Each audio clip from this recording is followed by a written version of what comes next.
श्री गणेशाय नमः। श्री गणेश जी महाराज समस्त देवताओं में सर्वश्रेष्ठ हैं, इसलिए उनकी सर्वप्रथम पूजा का विधान है। इसलिए चाहे कोई भी पूजा हो, सर्वप्रथम गणेश जी की ही पूजा की जाती है। बुधवार का दिन श्री गणेश जी महाराज को समर्पित है। इस दिन गणेश मंदिरों में गणेश जी की विशेष पूजा अर्चना की जाती है और गणेश जी को प्रसन्न किया जाता है। अगर आप भी श्री गणेश जी को प्रसन्न करना चाहते हैं, क्योंकि श्री गणेश जी महाराज रिद्धि और सिद्धि के दाता हैं, बल बुद्धि विद्या के दाता हैं, सुख समृद्धि के दाता हैं। अगर आपके ऊपर गणेश जी की कृपा बन जाती है तो आपका जीवन खुशियों से भर जाता है। इसलिए हमें श्री गणेश जी को प्रसन्न करने का प्रयास अवश्य करना चाहिए। आज हम आपको गणेश गायत्री मंत्र के बारे में बता रहे हैं। इस मंत्र का जाप करने से सभी प्रकार के मनोकामनाओं की पूर्ति होती है व गणेश जी की कृपा सदैव बनी रहती है। श्री गणेश गायत्री मंत्र का जाप करने के लिए बुधवार के दिन अपने नित्य क्रिया से निवृत्त होकर स्नान ध्यान करके साफ सुथरे पीले वस्त्र पहन करके किसी गणेश मंदिर में या घर पे ही गणेश जी की पूजन और आरती करने के बाद में एक आसन में बैठकर श्री गणेश गायत्री मंत्र का जाप करना है। श्री गणेश गायत्री मंत्र का जाप यदि सच्ची श्रद्धा और सच्ची विश्वास के साथ किया जाए तो गणेश जी की कृपा जल्द ही बनने लगती है। श्री गणेश जी महाराज की विशेष कृपा प्राप्त करने के लिए गणेश गायत्री मंत्र का जाप कम से कम 108 बार करना ही चाहिए। ओम एकदंताय विद्महे वक्रतुंडाय धीमहि तन्नो दन्ती प्रचोदयात्। ओम एकदंताय विद्महे वक्रतुंडाय धीमहि तन्नो दन्ती प्रचोदयात्। ओम एकदंताय विद्महे वक्रतुंडाय धीमहि तन्नो दन्ती प्रचोदयात्। ओम एकदंताय विद्महे वक्रतुंडाय धीमहि तन्नो दन्ती प्रचोदयात्।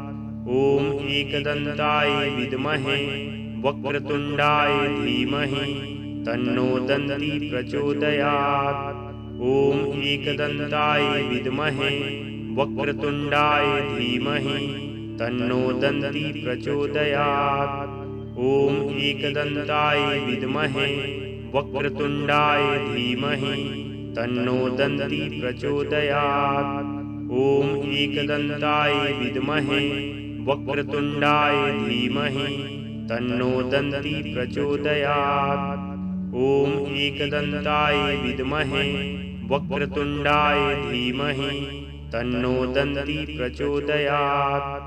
ओम एकदंताय विद्महे वक्रतुंडाय धीमहि तन्नो दन्ती प्रचोदयात्।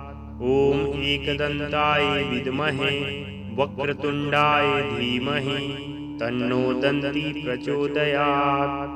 ओम एकदंताय विद्महे वक्रतुंडाय धीमहि तन्नो दन्ती प्रचोदयात्।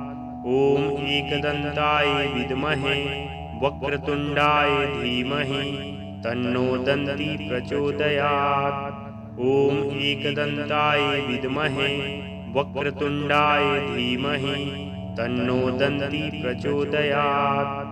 ओम एकदंताय विद्महे वक्रतुंडाय धीमहि तन्नो दन्ती प्रचोदयात्। ओम एकदंताय विद्महे वक्रतुंडाय धीमहि तन्नो दन्ती प्रचोदयात्।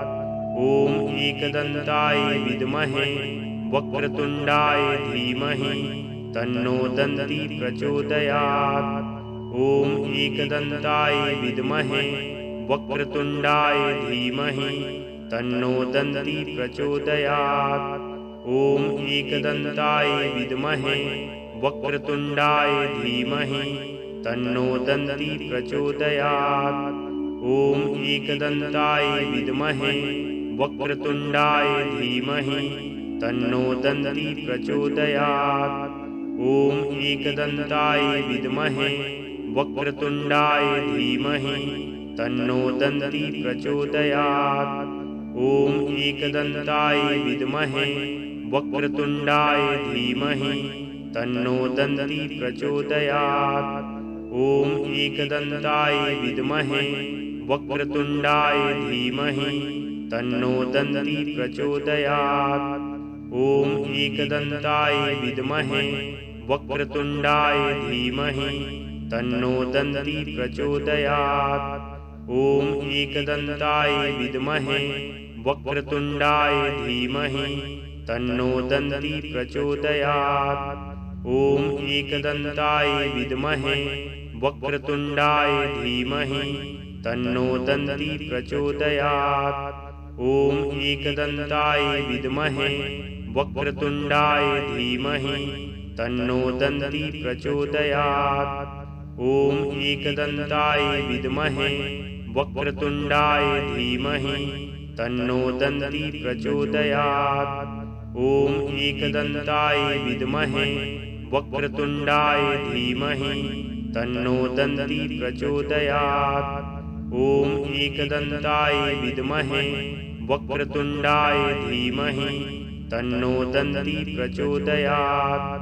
ॐ एकदन्ताय विद्महे वक्रतुण्डाय धीमहि तन्नो दन्ती प्रचोदयात्। ॐ एकदन्ताय विद्महे वक्रतुण्डाय धीमहि तन्नो दन्ती प्रचोदयात्। ॐ एकदन्ताय विद्महे वक्रतुण्डाय धीमहि तन्नो दन्ती प्रचोदयात्। ॐ एकदन्ताय विद्महे वक्रतुण्डाय धीमहि तन्नो दन्ती प्रचोदयात्। ॐ एकदन्ताय विद्महे वक्रतुण्डाय धीमहि तन्नो दन्ती प्रचोदयात्। ॐ एकदन्ताय विद्महे वक्रतुण्डाय धीमहि तन्नो दन्ती प्रचोदयात्। ॐ एकदन्ताय विद्महे वक्रतुण्डाय धीमहि तन्नो दन्ती प्रचोदयात्। ॐ एकदन्ताय विद्महे वक्रतुण्डाय धीमहि तन्नो दन्ती प्रचोदयात्। ॐ एकदन्ताय विद्महे वक्रतुण्डाय धीमहि तन्नो दन्ती प्रचोदयात्। ॐ एकदन्ताय विद्महे वक्रतुण्डाय धीमहि तन्नो दन्ती प्रचोदयात्। ॐ एकदन्ताय विद्महे वक्रतुण्डाय धीमहि तन्नो दन्ती प्रचोदयात्। ॐ एकदन्ताय विद्महे वक्रतुण्डाय धीमहि तन्नो दन्ती प्रचोदयात्। ॐ एकदन्ताय विद्महे वक्रतुण्डाय धीमहि तन्नो दन्ती प्रचोदयात्। ॐ एकदन्ताय विद्महे वक्रतुण्डाय धीमहि तन्नो दन्ती प्रचोदयात्। ॐ एकदन्ताय विद्महे वक्रतुण्डाय धीमहि तन्नो दन्ती प्रचोदयात्। ॐ एकदन्ताय विद्महे वक्रतुण्डाय धीमहि तन्नो दन्ती प्रचोदयात्। ॐ एकदन्ताय विद्महे वक्रतुण्डाय धीमहि तन्नो दन्ती प्रचोदयात्। ॐ एकदन्ताय विद्महे वक्रतुण्डाय धीमहि तन्नो दन्ती प्रचोदयात्। ॐ एकदन्ताय विद्महे वक्रतुण्डाय धीमहि तन्नो दन्ती प्रचोदयात्। ॐ एकदन्ताय विद्महे वक्रतुण्डाय धीमहि तन्नो दन्ती प्रचोदयात्। ॐ एकदन्ताय विद्महे वक्रतुण्डाय धीमहि तन्नो दन्ती प्रचोदयात्।